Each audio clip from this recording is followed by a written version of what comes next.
ce sera le cas. Nous pouvons passer aux stratégies macro-régionales et je commencerai par donner la parole au rapporteur, Monsieur Alfonsi. Je vous en prie. Monsieur le Président, il y a eu donc la stratégie macro-régionale qui s'est mise en place au moment de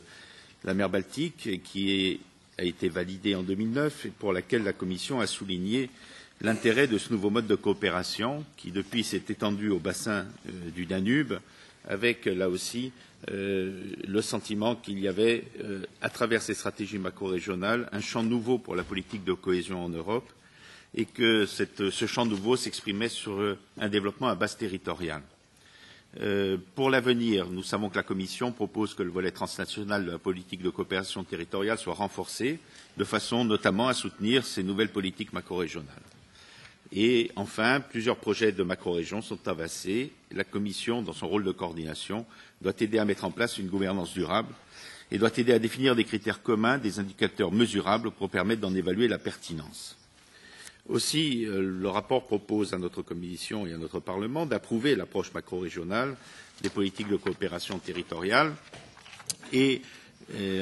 car il estime que les projets de coopération territoriale et l'outil même du GECT auront une meilleure plus-value grâce à la vue d'ensemble qu'apportent ces stratégies macro-régionales. Et de la même façon, nous aurons une meilleure synergie avec les stratégies communautaires telles que les réseaux transeuropéens de transport ou de la politique maritime intégrée. Et cela permettra aussi d'impliquer de façon plus coordonnée des instruments tels que la BEI. Ces stratégies macro-régionales doivent s'appuyer sur une gouvernance multiniveau avec une très forte implication du niveau local et régional et elle doit aussi donner aux politiques de voisinage et de préadhésion un cadre propice à davantage d'efficacité. Alors d'autres stratégies macro-régionales, des stratégies macro-régionales sont en cours, je le disais, elles doivent être renforcées. Notamment, vous savez que notre Parlement a voté un crédit d'assistance technique en faveur de la mer Baltique qui s'est révélé extrêmement nécessaire pour que cette stratégie puisse se développer. Et il faut de même en faire de même pour le Danube, de façon à ce que toutes ces stratégies fassent l'objet d'un même soutien et d'un même suivi régulier et qu'elles aient les moyens financiers adéquats. Les futures stratégies macro-régionales telles qu'elles arrivent doivent être considérées dans une prospective d'ensemble que la Commission doit, selon nous, initier à travers une carte prévisionnelle des macro-régions européennes et que cette stratégie macro-régionale ne nécessite pas de nouveaux moyens financiers, elle ne nécessite pas de nouvel instrument institutionnel ni de réglementation nouvelle, mais par contre, il est nécessaire de lui apporter une assistance des crédits européens sous forme de crédits d'assistance technique, de façon à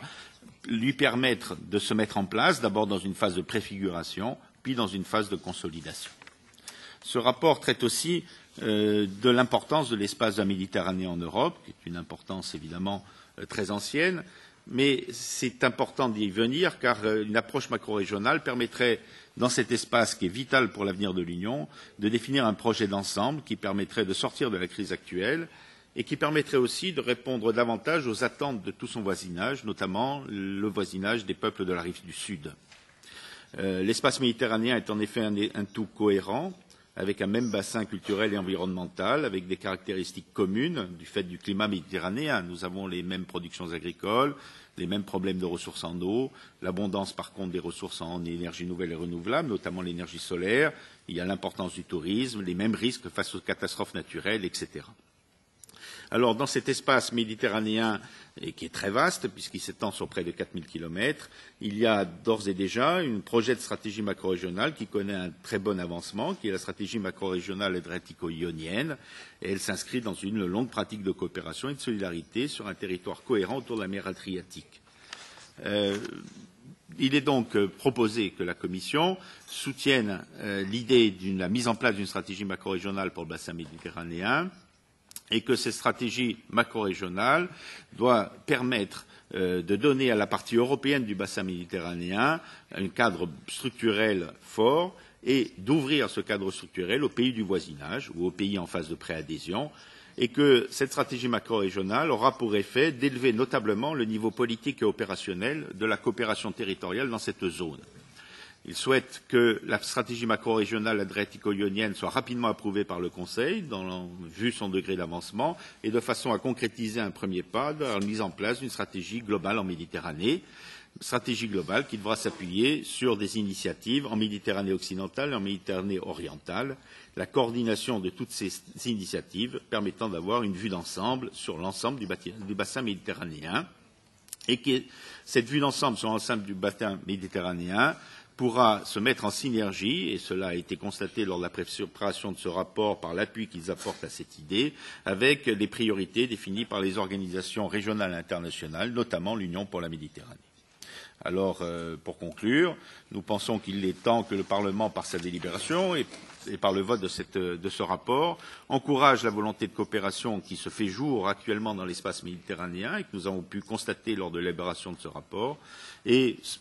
puisque le calendrier fait que le prochain semestre sera sous la présidence d'un État fortement impliqué dans l'espace méditerranéen, puisqu'il s'agit de Chypre, et je crois qu'il serait intéressant que cette future présidence chypriote se saisisse de ce projet pour le favoriser. Voilà, merci.